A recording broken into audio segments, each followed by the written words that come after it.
sonrisa auténtica, respecto a tu pregunta, que la descubrió en 1862 Duchenne, es una sonrisa que no es fingida, en la cual el músculo orbicular del párpado se contrae, es involuntario. Esta es la más potente.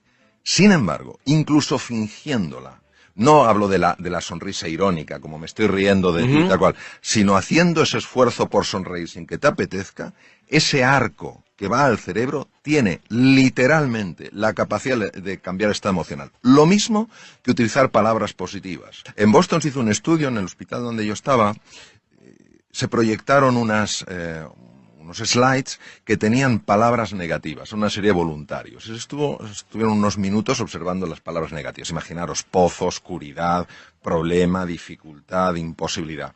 Se les sacó sangre y se les tomó una muestra de saliva para una técnica que se llama radioinmunoensayo, que es medir hormonas. Se observó una elevación del cortisol. El cortisol es la hormona del miedo. Se cambiaron las palabras y el cortisol inmediatamente bajó. Es decir, nuestras palabras abren espacios emocionales, llaman a determinadas imágenes. Todo esto nos tiene que dar un montón de ilusión y un montón de esperanza, porque quiere decir que en la gestión de nuestra cara, en la gestión de nuestras palabras, en la gestión de las acciones que llevamos a cabo, está también la gestión de nuestro mundo emocional. Pero entonces te voy a preguntar algo clave. Cuando alguien dice, esta persona se enfermó por lo amargado que estaba, vos estás diciendo que puede ser un poco cierto, digamos, que es repetidamente esta persona refleja que está triste o está amargada o lo que sea, entonces va mandando la orden al cuerpo, y ese cuerpo con un dolor de panza 3 años lo puede sostener, pero por ahí repetidamente algo más que se va haciendo mal termina generando una enfermedad. Eso es por eso que uno dice cuando está amargado, ¿sí? ¿Qué tiene que ver? Es literalmente así. La Universidad de Harvard, que es la pionera en el mundo en estos estudios, ha demostrado que entre el 60 y el 90% de las consultas a médicos generales en el mundo occidentalizado son debidas a lo que se llaman emociones tóxicas. Por ejemplo, eso, la amargura, la frustración. Puedo dar un ejemplo muy sencillo y muy clarito.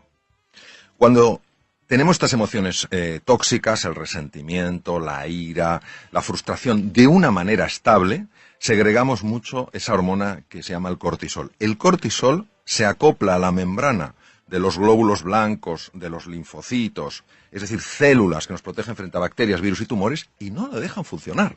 Por eso es más fácil tener un catarro, tener una gripe, etcétera. Esto es algo importantísimo que lo conozcamos, porque nos da mucha sensación de soberanía personal, de que podemos hacer realmente cosas para cambiar nuestros estados emocionales. El estrés tiene...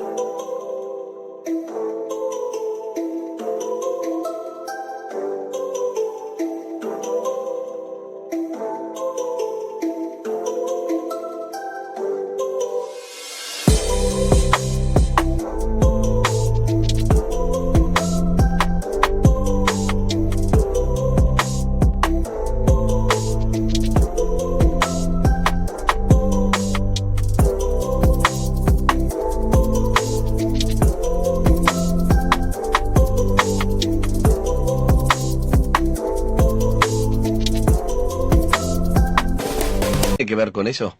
Cuando uno dice se enfermó por estrés, y el estrés, que no dormís, estás todo el tiempo nervioso, alerta, ¿es un poco eso? Verás, el estrés es el gran desconocido, porque cuando oímos la palabra estrés, enseguida pensamos que es algo malo. El estrés es la reacción del organismo en su conjunto ante una perturbación que ha habido. Bien sea una perturbación externa, vamos por la calle y vemos un animal peligroso, o una perturbación interna, me tomo 27 bollitos y me sube muchísimo el azúcar.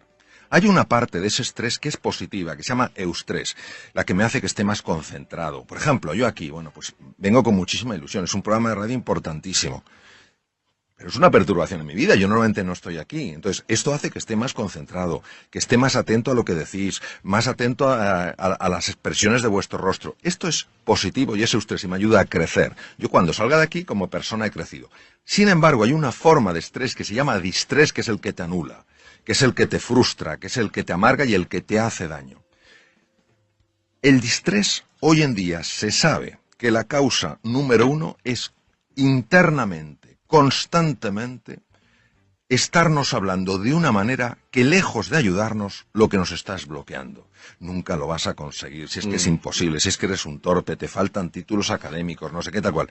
Y es que se ha podido fotografiar, porque hay tecnología que se llama resonancia funcional magnética, para ver qué ocurre en el cerebro. ¿Qué áreas del cerebro se iluminan? Exacto, qué áreas del cerebro se iluminan cuando esa persona que ha sido atrapada hábilmente por entre comillas, engaños psicológicos, empieza ella a generar esas conversaciones. Y se han observado, por ejemplo, cambios importantísimos en el riego sanguíneo del cerebro. Pero ¿cómo hago? ¿Me tengo que mentir como Margarita? ¿Tengo que decir, vos sí podés, aunque no te la creas? ¿Cómo lo das vuelta? Esa es una magnífica pregunta. Mira, nosotros vivimos en espacios de la realidad. Es decir, lo que vemos es solo una parte de lo que es. No cabe duda que la vida tiene partes feas y partes muy duras. Y negarlas es negar la realidad. Lo único es que junto a esa parte de la realidad que no nos gusta, podemos también buscar esa parte de la realidad que existe. Es decir, esto no hay, esto no funciona. Bueno, ¿cómo podría hacer que funcionara? Ten en cuenta que donde nosotros llevemos la atención van nuestras emociones y se hace más real para nosotros. Es decir, si solo estamos enfocados en el aspecto negativo de las cosas, llega un momento, literalmente, en el que aunque haya algo positivo y valioso, no lo podremos ver. Es imposible verlo. La percepción es una construcción cerebral. Entonces, si yo estoy filtrando todo lo positivo, al final creeré que vivo en y lo crees, y por ahí el otro que está alrededor tuyo te dice, pero mirá, tenés esto y esto, y vos no lo podés ver. Aunque otro te diga, un tercero te diga, mirá esta realidad, bueno, todo es tu propia realidad que ya no... Naturalmente que sí, hay lo que se llama el sesgo de atención, es decir, cada uno tiene su sesgo de atención. Hay personas, por ejemplo, y antes os he estado escuchando que habláis de la mentalidad positiva, hay personas que viven en un mundo de oportunidad. No niegan la realidad de los problemas, tampoco niegan la posibilidad de las oportunidades. Y hay personas que viven constantemente en un mundo de amenaza. Viven en el mismo espacio físico, pero no viven en el mismo espacio mental. Claro, si yo vivo en un espacio de amenaza, ni seré emprendedor, como estáis comentando antes, ni trataré a la gente con afecto, porque veré enemigos. Tengo miedo al fracaso, tengo todo el tiempo miedo. Y eso es la profecía que se autocumple. Si yo creo que hay oportunidades, encontraré una dificultad, tendré que lidiar con esa dificultad, pero yo no me concentraré, no llevaré toda mi atención al problema, sino también a la búsqueda de la solución, con lo cual es mucho más probable que la encuentre. Pero eso no es genético, no tiene que ver con la personalidad, es decir, soy una persona, hay personas que es como, voy para adelante. Yo hablaba con un amigo ayer, y que él no, le digo, pero vos cómo hiciste, fallecieron en un año y pico los dos padres, ¿no? Cuando tenía 20 y pico. Entonces le digo, ¿vos cómo saliste adelante de esta situación? Entonces él me dijo, bueno, es que no miro para atrás, me dijo. No miro para atrás. Así cuando tengo tal trabajo, cuando lo dejé ya está. Cuando fue lo de mi padre, digo, ¿de qué manera puedo seguir adelante con qué es lo que puedo hacer? Y bueno, me puse a trabajar, me puse a salir adelante. Y yo me pensaba, a mí en situaciones así, y yo todo el tiempo, yo miro para atrás, por ejemplo. Estoy diciendo, cuando no sé qué, más melancólico, tal cosa. No puedo, es como es cada uno. Y eso digo, ¿yo lo puedo cambiar o es inerte a la personalidad de cada uno? Esa pregunta se la han hecho científicos a lo largo de muchos años y sobre todo cuando se descifró el genoma tomó una relevancia muy importante. Mira, Andy, fundamentalmente podemos decir así, podemos dar los siguientes datos. El 40% es genético y el 60% es no genético. Ahora bien, dicho esto, tenemos que...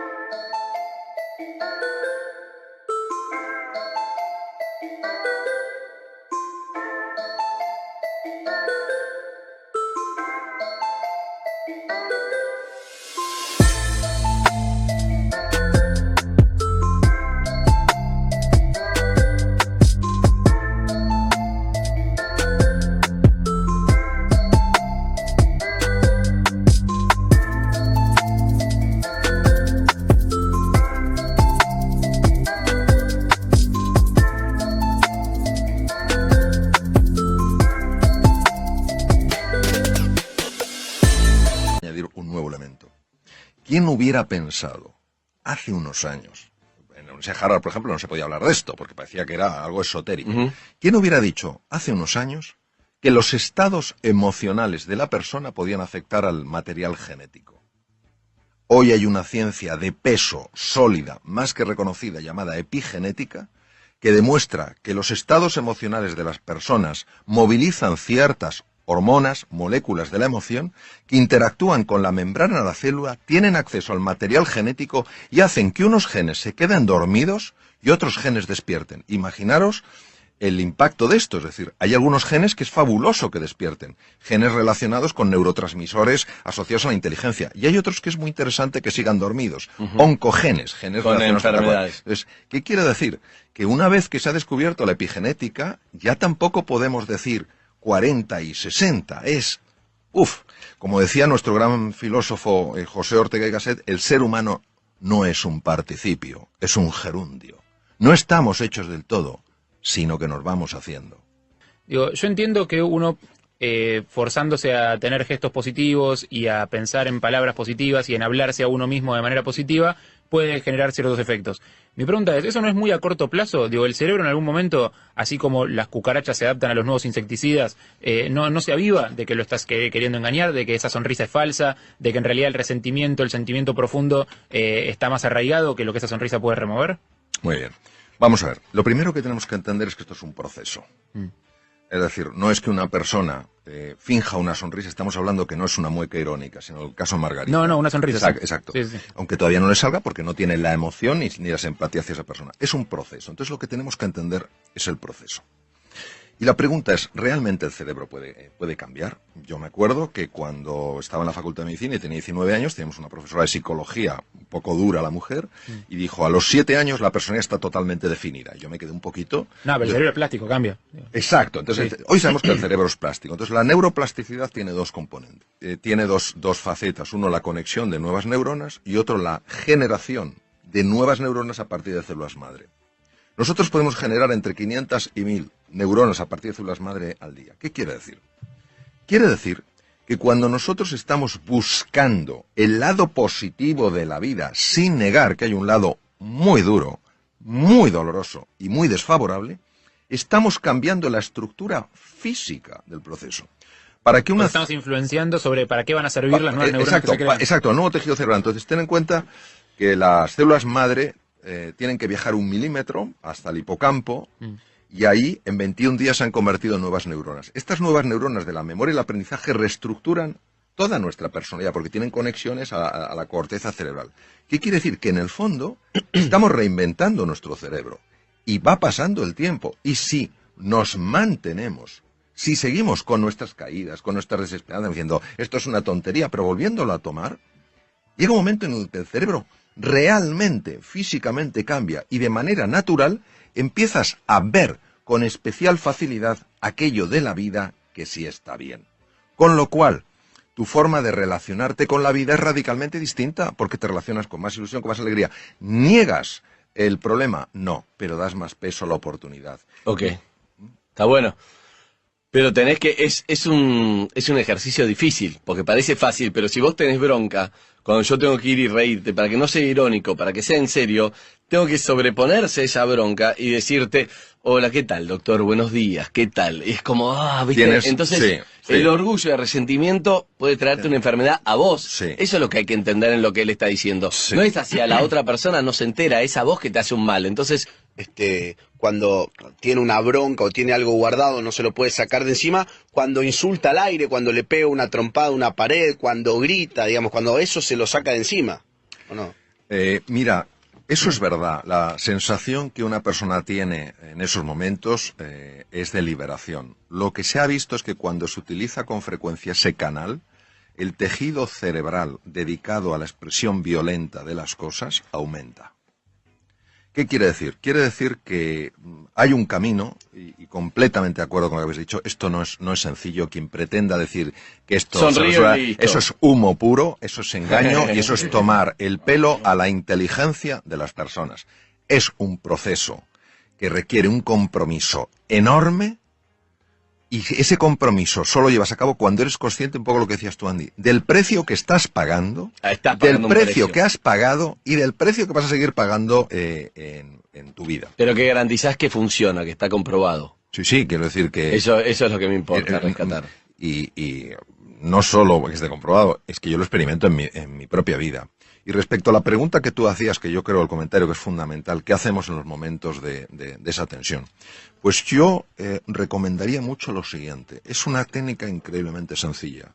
Tomar una hoja de papel y empezar a escribir las emociones. Ponerte a escribir las emociones. Enojado, furioso. Exacto, enojado, furioso, no puedo más, tal cual.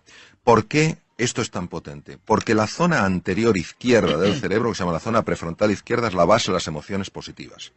Cuando nosotros, una emoción que la tenemos ahí y que nos está desbordando, pero que todavía no la hemos articulado en el lenguaje, empezamos a articularla en el lenguaje, a la fuerza, para poderla articular en el lenguaje, para poderla escribir, tiene que pasar por la zona prefrontal izquierda. ¿Y entonces qué pasa cuando pasa por ahí? Pues imaginaros un hierro súper caliente que lo haces pasar por un tanque de agua fría. Entonces, no es que la temperatura, ese aumento de temperatura desaparezca por completo, pero sí se aminora. Y en ese momento ya puedes gestionar. Luego, otra cosa importantísima y que se ha demostrado de una utilidad máxima es, en esos momentos, cuando uno está así, uno es peligroso. Es increíble porque mi papá viene siempre, es sexólogo, mi padre médico, viene acá siempre con una frase que recién lo entendí desde el punto de vista de la neurociencia. Él siempre dice, lo que se verbaliza deja de ser peligroso. Y es exactamente lo que acabas de decir, que vos lo explicaste por qué es así, porque hay algo negativo que pasa por el otro lado del cerebro y eso lo tranquiliza. Entonces, o hay que decirlo o hay que escribirlo, está diciendo todo lo que uno siente. Lo que hoy sabemos desde la neurociencia, que han pasado muchos años, es que hay muchos elementos químicos. Y cuando hay esa frustración y esa tensión, hay una química que nos convierte en personas peligrosas. En ese momento, si tú vas a tu casa, vas a ver a tus hijos, vas a ver a tu mujer, a tu marido, a quien sea, y les vas a ver como oponentes, es decir, les deshumanizas. Entonces, hay otro sistema súper sencillo y súper potente para reducir esto, que es el ejercicio físico. No hablo de irse a un gimnasio. Hablo de que en esos momentos de tensión empezar a andar deprisa por la calle. Los demás pensarán... Caminar. Claro, pero caminar acelerando el corazón y la respiración. ¿Por qué? No caminar normal. No caminar normal. Tienes que acelerar. Es decir, como si fueras a perder el autobús, pero sin estar corriendo. ¿Por qué? Porque al hacer eso hay dos cosas que se ponen en marcha. Una de ellas se llama, o dos hormonas, se llama la oxitocina. Más conocida en la mujer, sin embargo en el hombre tiene un papel importantísimo. Y el otro es la beta-endorfina. Ambas hormonas tienen la capacidad de desconectar un núcleo cerebral que se llama la amígdala. La amígdala y el hipotálamo son las bases de las reacciones de ira. Por eso, si un día alguien sale del trabajo y está porque le han hecho la faena, le han maltratado, esos momentos que todos podemos experimentar en nuestra vida, mi propuesta para la evaluación de los radioyentes es que no vaya directamente a su casa. Porque sino que va a contaminar con porque lo va a ira contaminar todo. Esa activación produce una contaminación llamada resonancia límbica en todo el mundo, sin darte cuenta, por los gestos, por el tono. Entonces, que se ponga a andar deprisa, entonces produce una... ¿Cuánto tiempo al toque lo va a calmar? Pues mira, si la reacción de ira es intensa, necesita 20 minutos. Si Caminando es menos intensa, rápido. caminando rápido. Entonces, esa aceleración hace que la hormona, la oxitocina, empieza a desconectar la amígdala deja de interactuar con el hipotálamo, que es donde está donde ponía Freud, precisamente el id, la parte más bestia del ser humano, la ponía el hipotálamo, que el hipotálamo tiene el tamaño guisante, pero manda lo que no se sabe. Entonces, la amígdala desconecta el hipotálamo porque a su vez ha sido desconectada por la oxitocina. Y te hago una pregunta para entender un poco esa bronca, porque lo mismo que en otro momento, suponete que mi jefe me maltrató. Hay días que no te hace nada y un día que se me activaron los cables y tengo una bronca que es la que vos decís. ¿De qué depende eso? Depende. ¿Qué es lo que se produce? Es una pregunta importantísima. Depende de cómo yo evalúe en ese momento lo que está pasando. Vamos a ver. Hay hechos que son objetivos. Es decir, si a mí se me cae la botella aquí, todo el mundo lo ve, es decir, a mí se ha caído la botella. Pero hay hechos que hay un elemento que es subjetivo. Se cae la botella y yo mismo me digo, qué torpe soy. Eso es lo que genera todo el daño. Entonces, muchas veces, cuando somos hipersensibles a comentarios de los demás y nos enfadamos, es porque previamente nuestro diálogo interior nos ha estado poniendo la cabeza como una jaula de grillos. Lo que pasa es que como actúa a nivel inconsciente, nosotros no podemos... Exacto, y surge en ese momento. Exacto, no lo podemos oír, sí lo podemos sentir. Y hay que escribir entonces, todo el tiempo. Es importantísimo, es decir, es sencillo Y aquí la prueba del algodón, como decimos en España, la prueba de eso es que se pruebe. Que Ahora, se prueben. Que se pruebe. Y empiezas A ver si el doctor es un vendehumo o no. Exacto, Que lo exacto. haga. Ahora, hay que hacerlo dándole una oportunidad al ejercicio. Ok. Es decir, hay que hacerlo en serio. No escribo 3 garabatos, esto no funciona. Ok. No, porque hay que tener en cuenta que la venganza, y voy a decirlo en sentido metafórico, es muy dulce. Ok. Ya es muy atractivo decir, este se va a enterar. Bueno, que sepamos que cuando alguien nos hace una faena en el coche, y tenemos toda razón para enfadarnos, a quien le sube la tensión arterial es a mí. Al que se le altera el sistema inmunológico es a mí.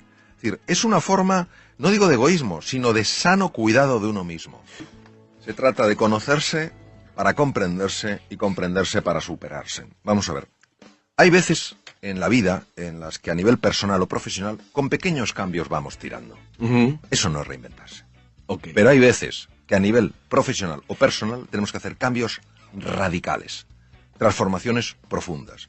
Y en ese momento necesitamos aflorar de nuestro interior talentos, capacidades que no sabemos que tenemos y que son esenciales para dar ese paso. Es en medio de la noche, cruzando el desierto, saliendo plenamente de la zona de confort, de nuestra zona conocida, de nuestro status quo, cuando descubrimos verdaderamente la realidad de quiénes somos. La reinvención no quiere decir que te tengas que cambiar una persona, convertir en una persona distinta. Eres fantástico con quien eres. La reinvención es una invitación para que tu forma de ser y de estar en el mundo pueda traerte de la vida mucho más de eso que a ti te ilusiona. ¿Y cómo conozco qué herramientas tengo que no sé que las tengo? ¿Cómo las conozco? Claro, la reinvención implica que tenemos que encontrar una fuerza lo suficientemente grande para salir de la zona conocida, la zona de confort. De la zona de confort. Hay veces que uno lo puede elegir o hay veces que la vida te lleva a eso. Exacto, exacto. Entonces, de la zona de confort se pueden salir de dos maneras. Uno, la vida te saca. Ya está, estás fuera. Con lo cual, no tienes más remedio que hacer. ponerte en marcha.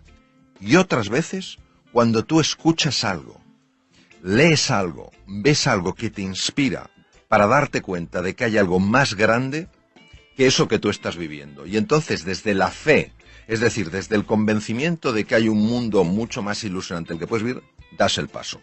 Solo cuando das el paso, empieza a suceder. Es decir, tu pregunta... A medio camino no va. Tu pregunta es muy difícil de responder de una manera puramente racional, porque es, yo daré el paso cuando lo vea.